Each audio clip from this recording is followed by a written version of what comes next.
Good morning, good afternoon, good night, whenever you're watching this video. I wanted to give you a sample video of how you can go about responding to this assignment.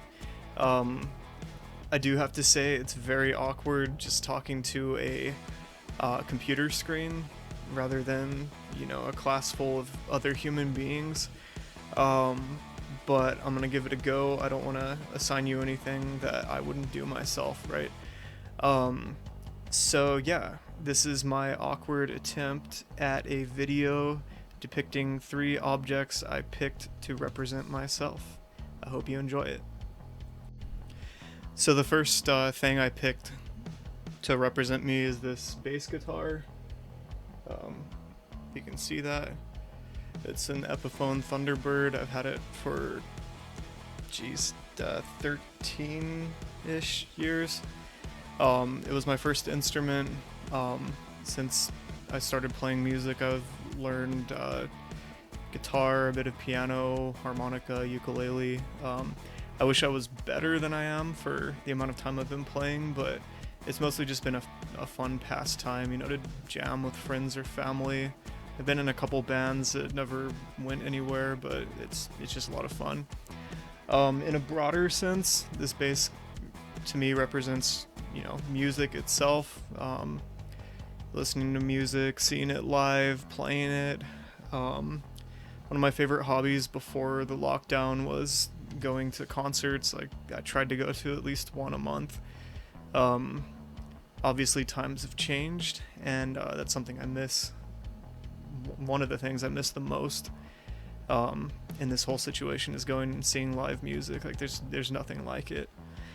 So the bass to me represents, effort, practice, not giving up on a skill.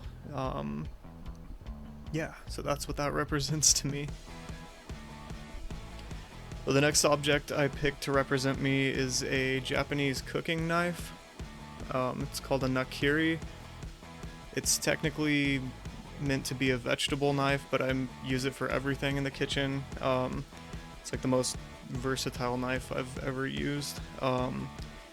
This was given to me by my grandpa, who pretty much taught me how to cook from a young age. I was cooking with him in like elementary school. To me, this represents cooking and food and eating and everything that comes with that. I think in another life I would have been a chef instead of a teacher. When I was in high school, my dream was to be like a professional chef, and then I read Anthony Bourdain's book. What's it called?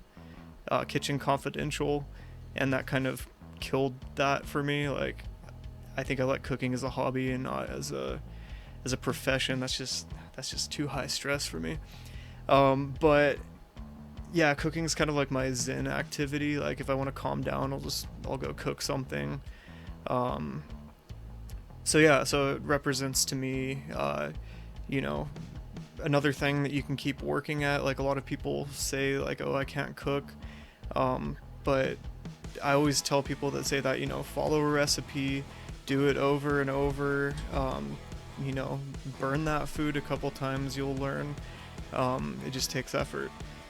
And it takes practice. So that's what that represents for me.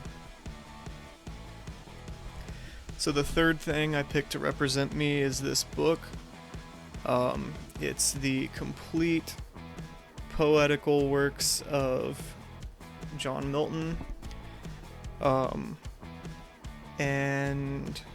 just really like this physical book in particular because it's really old. I did some investigating on it, and I think this edition came out in like the 1850s, or maybe a little later than that, but it was definitely in the mid 1800s. So it's really old. Came from London. I just think it's really cool. But in addition to being like a really cool book full of really cool poetry, it represents to me reading and writing. John Milton was blind when he wrote Paradise Lost, which is one of the longest poems in the English language, if not the longest. and that's pretty amazing. That took a lot of resilience. It took a lot of grit to do that. In addition to it being just like a really crazy cool poem. So reading and writing have always been a really big part of my life. I wouldn't be here as your instructor if I didn't love reading and writing, right? So I've had at least one short story and probably like a dozen poems published over the years. I help run a poetry group out of my hometown. It's been a lot of fun. We do like open mic nights and stuff. We've come out with 2 zines so far. So that's been cool. So books, reading, and writing means a lot to me. It's my profession. It's my hobby. Yeah.